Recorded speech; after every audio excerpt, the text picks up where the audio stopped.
महापालिका आयुक्त भूषण गगराणी हे आता घटनास्थळी दाखल झालेले आहेत। घाटकोपरमध्ये होर्डिंग पडून 16 जणांचा आतापर्यंत मृत्यू झालेला आहे। तर 60 तासांहून अधिक काळ रेस्क्यू ऑपरेशन अजूनही सुरू आहे आणि आणखीनही काही जण होर्डिंग खाली अडकल्याची भीती व्यक्त केली जाते। आणि याच महत्त्वाच्या घटनेसंदर्भात आपले प्रतिनिधी सचिन गाड यांच्याकडे अधिकचे अपडेट घेऊयात। सचिन, आपण पाहतोय आता महापालिका आयुक्त सुद्धा घटनास्थळी दाखल झालेले आहेत। सध्या नेमकी तिथली काय परिस्थिती आहे, रेस्क्यू ऑपरेशन कशा पद्धतीने सुरू आहे?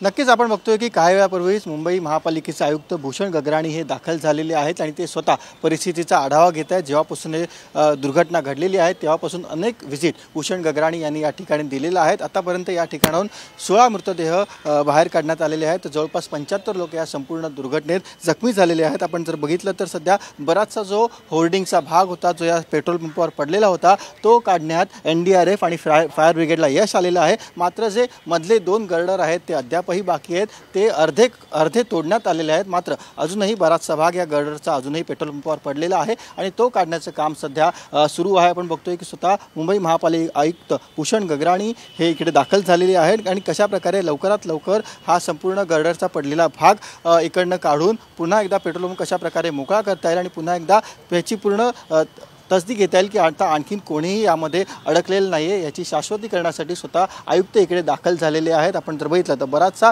पेट्रोल पंप हा क्लिअर करण्यात आलेला आहे। जे JCB मशीन्स आहेत आणि जे गॅस कटर्स आहेत त्याच्या मदतीने हे गर्डर्स कापण्यात आले आणि एक एक करत हे गर्डर्स बाजूला करण्यात आलेले आहेत। आपण जर बघितलं तर एकूण 4 भले मोठे होर्डिंग्स या संपूर्ण परिसरात लावण्यात आलेले होते। एक जो होर्डिंग होता तो पडलेला होता, मात्र उर्वरित 3 ते देखील अनधिकृत असल्याचं पालिकेच्या तपासणी मध्ये निष्पन्न झालं।